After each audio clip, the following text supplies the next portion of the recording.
அருள்மிகு பச்சை மலை என வழங்கிய மந்திரகிரி ஆகிய மகாயுக மலைக்கோவிலுக்கும் மகாயுகம் 736 அலைவரிசைக்கும் மீண்டும் உங்களை அன்புடன் வரவேற்கிறோம். கம்ஃபர்டபுள் ஜோன், இதை பற்றி நீங்கள் என்ன நினைக்கிறீர்கள்?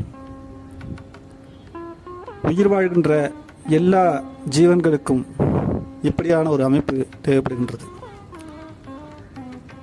தங்கள் உணவு தேவைக்காகவும் இனப்பெருக்கத்திற்காக மட்டும் வாழக்கூடிய மனிதனை தவிர்த்த மற்ற ஜீவன்களுக்கு இயற்கை அவற்றை எப்படியெல்லாம் தள்ளுகின்றதோ அதில் வாழ்வதே போதுமானதாக இருக்கும்.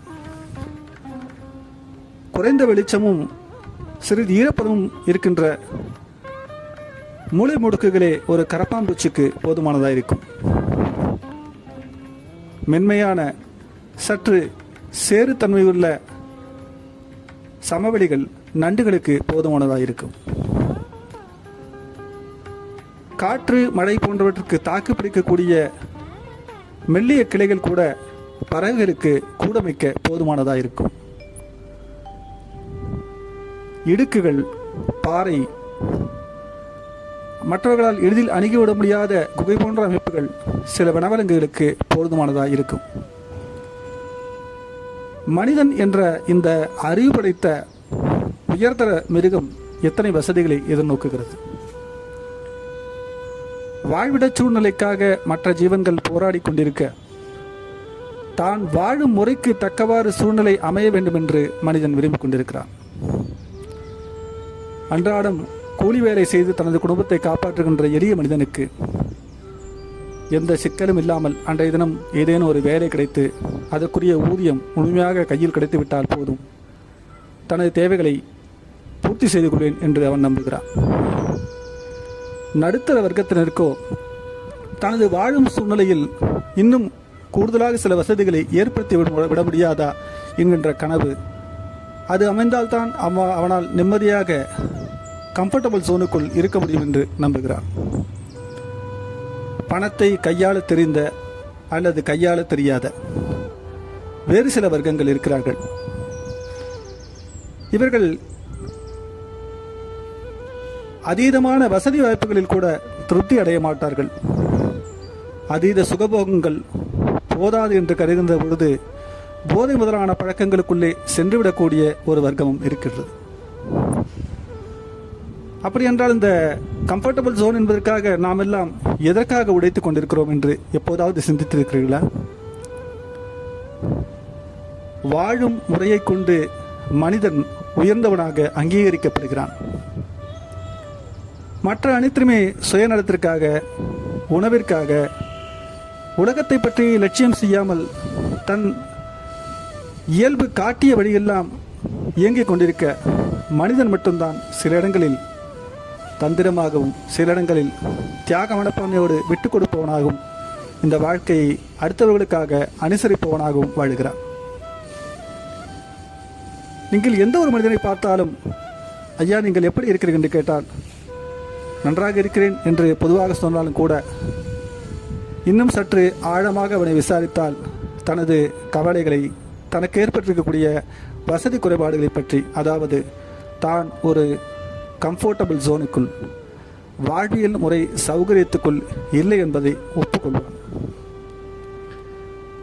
ஆன்மீகத்திற்கும் இந்த கம்ஃபர்டபுள் ஜோன் என்கின்ற கருத்துக்கும் என்ன சம்பந்தம்? ஆன்மீகம் என்பது என்ன? ஆன்மாவை பற்றிய உண்மையான அறிவை அடைய முயலுகின்ற பாதையும், அதில் முயன்று பல நிச்சயமான முடிவுகளை கண்டவர்களின் பாதையும் தான். அதன் மூலமாக நாம் ஒரு கருத்தினை உருவாக்கி கொள்கிறோம். அந்த கருத்து தங்களுக்கும் உலகத்திற்கும் பொதுவான பயனை தரக்கூடும் என்றால் அதை ஒரு சிறந்த ஆன்மீகத்தை வழியாக எடுத்துக்கொள்ளலாம். நமது இந்திய சமுதாயம் உலகத்திற்கே வழிகாட்டக்கூடிய மிகச்சிறந்த ஆன்மீக சமுதாயம் என்பதில் எனக்கு எள்ளளவும் சந்தேகமில்லை.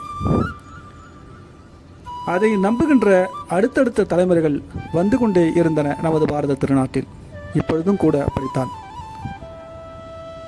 ஆனால் பதின் பருவத்தை தாண்டி சஞ்சலப்படக்கூடிய இளமை பருவத்தையும் தாண்டி நடுத்தர வயதையும் கடந்து போகின்ற ஒருவனுக்கு தனக்கு கீழே இருக்கின்ற இளைய தலைமுறையை பார்க்கின்ற பொழுது மெலிதான ஒரு கவலை தோன்றுவது போல எனக்கும் ஒரு கவலை தோன்றிக் கொண்டே இருக்கின்றது.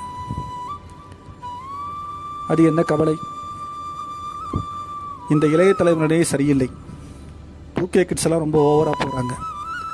இவர்களுக்கு வாழ்க்கையை பற்றி என்னவென்றே தெரியவில்லை. இவர்களால் எப்படி இந்த நாடு உட்பட போகின்றதோ, இவர்களை பெற்றவர்களுக்கு கொஞ்சம் கூட இவர்களை பற்றி அக்கறை இல்லையா என்கின்ற அங்கலாய்ப்புகள் ஒருபுறம் இருந்தாலும், அடுத்தவனை குறை சொல்லும் முன்பாக நம்மை நாமே சிந்தித்துக் கொள்ள வேண்டும் என்ற தார்மீக உணர்வு நமது மனதில் எட்டி பார்ப்பதால் நமது வாழ்க்கையை திரும்பி பார்க்க வேண்டிய சூழ்நிலைக்கு நாம் ஆளாகிறோம். இந்த சுய பரிசோதனை என்பது ஒவ்வொரு மனிதனுக்குள்ளும் இருக்க வேண்டும் என்று நான் நம்புகிறேன். நான் பார்க்கின்ற இதே மில்லினியம் குழந்தைகள் அவர்களுடைய வயதில் நான் என்ன செய்து கொண்டிருந்தேன் என்று சிந்திக்கின்ற பொழுது பல விஷயங்களில் மிக அபத்தமாக நடந்து கொண்டிருப்பது நமக்கு புரிகின்றது. அவர்கள் செய்கின்ற பலவிதமான அசட்டுத்தனங்களில் சற்றேனும் குறைவில்லாமல் நாமும் சில அசட்டுத்தனங்களை செய்திருக்கிறோம் என்பதும் புரிகின்றது. ஆகவே அவர்களை குறை சொல்லாமல் அவர்கள் மனம் போன போக்கில் விட்டுவிடலாமா என்று நினைக்கலாம். ஆனால் அனுபவப்பட்ட ஒரு மூத்த தலைமுறைக்கு அது சிறந்த அறிவுடைமை ஆகாது. ஏனென்றால் இவன் அந்த தலைமுறையிலிருந்து வேறுபடுவது அனுபவத்தினாலும் காலத்தினாலும். காலத்தில் பல மாற்றங்களை நாம் உருவாக்கி கொள்வதாகவே சில அறிவியலாளர்கள் நம்புகிறார்கள். அதில் ஓரளவுக்கு தான் உண்மை இருக்கின்றது. பருவ காலங்கள் இயற்கையிலே மாற்றத்தை கொண்டு வருகின்றன. மனித உடலானது பருவ காலத்துக்கு தக்கவாறு சில நுட்பமான விளைவுகளை ஏற்படுத்தி ஹார்மோன்களை தூண்டுகின்றன. இந்த இயக்கமானது வெகு இயல்பாக நடப்பதால் உலகம் ஒரு அழகான வழியிலே நடைபெற்று கொண்டிருக்கிறது. இது எப்போது விகாரம் அடைகிறது, அதாவது விமர்சனத்திற்கும் இது சரியில்லையோ என்று தோன்றுகின்ற வகையில் நடந்து கொள்கின்றது என்றால், இயற்கையை தாண்டி ஒரு மனிதன் மற்றவர்களை துன்புறுத்துகின்ற வகையில் நடக்கின்ற பொழுது ஒருவனது வளர்ச்சி நிலையின் மீது, அவனது ஆசாபாசங்களின் ஊடான செயல்பாடுகளின் மீது நமக்கு ஒரு ஐயப்பாடும் பயமும் தோன்றுகின்றது. ரொம்ப தத்துவமாக பேசுகிறேன் நினச்சிக்காதீங்க, கொஞ்சம் நுட்பமாக யோசிக்க வேண்டிய விஷயங்கிறதுக்காக சொல்கிறேன். அப்படி என்றால் நாம் இந்த இளைய தலைமுறை பார்த்து கவலைப்பட வேண்டிய ஒரே விஷயம் என்னவென்றால், நாம் செய்த தவறுகள் ஒருபோதும் நமது இளைய தலைமுறை அவர்களது வயதில் செய்துவிடக்கூடாது என்பதுதான். நீங்கள் மட்டும் தவறு செய்து அனுபவப்பட்டு தெரிந்து கொள்ளலாம், நாங்கள் அப்படி தெரிந்து கொள்ளக்கூடாதா என்று அறிவாளியான ஒரு இளைய தலைமுறை நம்முடைய பார்த்து கேட்கின்ற பொழுது நாம் அவனிடம் அக்கறையாக சொல்ல வேண்டியது, அப்படி இல்லை எனது மகனே, நான் சில காயங்களை பட்டிருக்கிறேன், சில அனுபவங்கள், எனது அறிவு எனக்கு இது வேண்டாம் என்று எச்சரித்தும் கூட அதை மீறி எனது ஆவலின் காரணமாக, மன உந்துதலின் காரணமாக செய்ததன் விளைவாக தேவையற்ற விளைவுகளை எனக்கும் பிறருக்கும் ஏற்படுத்தியிருக்கிறேன். அப்படியான ஒரு தவறை மீண்டும் எனது எதிரி கூட அடைந்து விடக்கூடாது என்ற அக்கறை என்னிடம் இருக்கிறது, அதைத்தான் உனக்கு சொல்லுகிறேன் என்று பொறுமையாக சொல்ல வேண்டும். அதை மீறி அவர்கள் செய்வார்கள் என்றால் நம்மால் ஒன்றும் செய்ய இயலாதுதான். சிறிது காலம் சென்ற பிறகு நாம் யாருக்கு அறிவுரை சொன்னோமோ அவன் தனக்கு அடுத்த தலைமுறைக்கு இதே அறிவுரையை சொல்லுவான். சரி, ஒரு ஆன்மீகவாதியாக இதில் சிந்திப்பதற்கு என்ன இருக்கிறது? நான் கூறினேன் இல்லையா, கம்ஃபர்டபுள் ஜோன். நமது கம்ஃபர்டபுள் ஜோன் என்று என்னவாக இருக்கும்? ஐயா, 40 வயதை கடக்கிறோம், எனக்கு இந்த புதிய புதிய வியாதிகள் என்று சொல்லுகிறார்களே, வாழ்வியல் சார்ந்த, இதெல்லாம் வந்துவிடக்கூடாது. நான் விரும்பிய சாப்பாட்டை சாப்பிட்டாலும் அது எந்த பக்க விளைவையும் எனக்கு ஏற்படுத்திவிடக்கூடாது. எனது உழைப்பு தடைபடும்படியாக எனது ஆரோக்கியம் கெட்டுவிடக்கூடாது. அண்டை அயலாரோடும் சொந்த பந்தங்களோடும் மனைவி மக்களோடும் நான் கொண்டிருக்கக்கூடிய உறவு முறை மிகவும் சுமூகமாக நடைபெற வேண்டும். புதிய பகைகள் எதையும் நான் சம்பாதித்து விடக்கூடாது. இதுதான் ஒரு சாமானிய மனிதனுடைய அதிகபட்சமான கம்ஃபர்டபுள் ஜோன் என்று நான் நினைக்கிறேன். நன்றாக நினைத்து பாருங்கள். உங்கள் அண்டை அயலாரோடு ஒரு சிறு பிரச்சனை என்றாலும், இன்றைக்கெல்லாம் அடுத்தடுத்து இருக்கக்கூடிய ஃப்ளாட் போன்ற சிஸ்டங்களில் வசிக்கிறவரும் நிறைய பேர் இருக்கிறார்கள். பக்கத்து வீட்டாரோடு உங்களுக்கு உடன்பாடான சூழ்நிலை இல்லை என்றால், நீங்கள் உங்கள் வீட்டில் சிறிது சத்தம் உயர்த்தி கூட உங்கள் தொலைக்காட்சியையோ உங்கள் மியூசிக் சிஸ்டத்தையோ பயன்படுத்தி விட முடியாது. ஆட்சேபம் உடனே புறப்பட்டு வரும், உங்கள் சத்தத்தை குறைக்க மாட்டீர்களா என்று.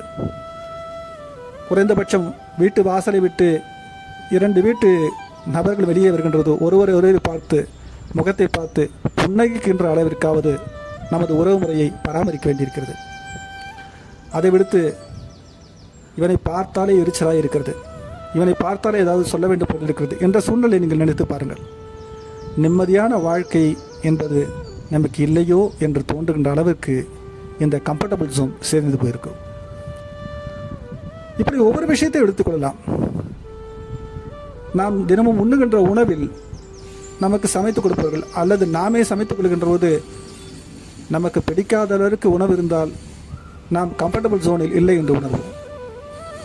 இப்படி ஒவ்வொன்றிலும் கம்ஃபர்டபுள் ஜோன் எனக்கு இதற்கு சரியாக இல்லை, எனக்கு இது பொருத்தமாக இல்லை, எனது வாழ்க்கை துணை எனக்கு பொருத்தமானவனாக இல்லை அல்லது பொருத்தமானவளாக இல்லை, நான் வாழுகின்ற வீடு எனக்கு பொருத்தமானதாக இல்லை, எனது அண்டையலார் என்னோடு சுமூகமாக இல்லை, எனது சுற்றங்கள் சொந்தங்கள் எனக்கு எதிராக செயல்படுகிறார்கள். இப்படியெல்லாம் ஒவ்வொரு மனிதனும் தாங்கள் எப்போதும் ஒரு துன்பத்தில் ஆழ்ந்து கொண்டிருப்பதாகவே நினைக்கிறார்கள். இந்த வீட்டை விட்டு போனால் போதும், என்னை விட்டு ஒழிஞ்சா போதும், இந்த வேலையை விட்டு தொலைச்சா போதும், இப்படியெல்லாம் சில பேர் பேசுறதை கேட்குறோம் இல்லையா? இங்குதான் ஒரு ஆன்மீகவாதி வேறுபடுகிறான். ஆன்மீகவாதியின் கம்ஃபர்டபுள் ஜோன் என்னவென்று தெரியுமா? பாவமற்ற மன இயல்பு. இது சற்று ஆழமான விஷயம். நீங்கள் பார்த்து கொண்டிருக்கக்கூடிய காட்சிகள் 35வது ஆண்டு சித்திரை பூர்ணிமா திருவிழாவுடைய அன்னையின் பூஜை காட்சிகள். இதை பாருங்கள், உள்ளத்தால் சிந்தியுங்கள். அடிப்படை பயிற்சி இல்லாத ஒருவன் யுத்தத்துக்கு செல்ல முடியாது. வெறும் தெருச்சண்டை அல்ல ஒரு யுத்தம் என்பது. யுத்தத்தை பற்றி இப்பொழுது நாம் ஓரளவு புரிந்து கொள்ளக்கூடிய சூழ்நிலை நாட்டில் நிலவி கொண்டிருக்கிறது. நான் செய்வது சரி, நான் தர்மத்திற்காக போராடுகிறேன், எதிராளி செய்த தவறை நான் இப்பொழுது கண்டிப்பாக தட்டி கேட்டே ஆக வேண்டும், சாம பேத தானங்களை தவிர்த்து தண்டம் என்று சொல்லக்கூடிய எதிர்த்து போராட வேண்டிய தண்டிக்க வேண்டிய சூழ்நிலையில் நான் இருக்கின்ற போது நான் போரை தர்ம யுத்தத்தை நடத்த வேண்டியிருக்கிறது. தர்ம யுத்தம். நான் இந்த குறிக்கோளிற்காக ஒரு சிறிதும் சுயநலத்திற்காக அடுத்தவனை வீழ்த்தி விடாமல் பொது தர்மத்திற்காக போராடக்கூடியவனாக எழுவது தர்ம யுத்தம். ஆன்மீகவாதி இந்த பிரபஞ்சத்தின் மீது தர்ம யுத்தம் நடத்துகிறான். அதற்கு குறைந்தபட்சம் அவன் தனது சுயநலம் அனைத்தையும் விட்டுவிட்ட பாவமற்ற மன இயல்பை பெற வேண்டியதாக இருக்கிறது. தனது சுகத்திற்காக அண்டை அயலாருக்கோ நண்பர்களுக்கோ சுற்றங்களுக்கோ சொந்த பந்தங்களுக்கோ துரோகம் செய்துவிட்டு நான் மட்டும் வாழ்ந்தால் போதும், எனது கம்ஃபர்டபுள் சோன் நன்றாக இருந்தால் போதும், பக்கத்து வீட்டில் இடி விழுந்தாலும் எனக்கு என்ன கவலை, நான் நிம்மதியாக இருக்கிறேன், அடுத்த வீட்டு குழந்தை அழுதால் என்ன, எனது குழந்தை நன்றாக சாப்பிடுகிறது, எதிர்த்த வீட்டு பெண் எப்படி போனால் என்ன, என் குழந்தை பாதுகாப்பாக போய் வருகிறாள், இப்படியெல்லாம் கருதுவது ஒரு சாதாரண மனிதனின் கம்ஃபர்டபுள் ஜோன் என்றால், உலகத்திற்காகவே கவலைப்படவும் ஒரு பொழுதும் தனது ஒரு சிந்தனையும் ஒரு செயலும் கூட இந்த பிரபஞ்சத்தில் தீய விளைவை ஏற்படுத்தி விடக்கூடாது என்று எப்பொழுதும் எச்சரிக்கையாக இருக்கக்கூடிய ஒரு மனமே அந்த மன இயல்புதான் பாவமற்ற மன இயல்பு. இதை நோக்கித்தான் உங்கள் சமயம், உங்கள் மார்க்கம், உங்கள் கொள்கைகள், உங்கள் விசுவாசங்கள் உங்களை கொண்டு செல்ல வேண்டும். இந்த அடிப்படை பயிற்சிகளை புரிந்து கொண்டால் நமது மகாயுகம் என்கின்ற பெருந்தத்துவத்தை உங்களோடு உணர்த்தவும் பரிமாறி இணங்கி வாழவும் நம்மால் முடியும் என்ற நம்பிக்கையில் மீண்டும் அடுத்த ஒரு பதிவில் உங்களை சந்திக்கிறோம். நன்றி, வணக்கம். ஓம் காளி, ஜெய் காளி.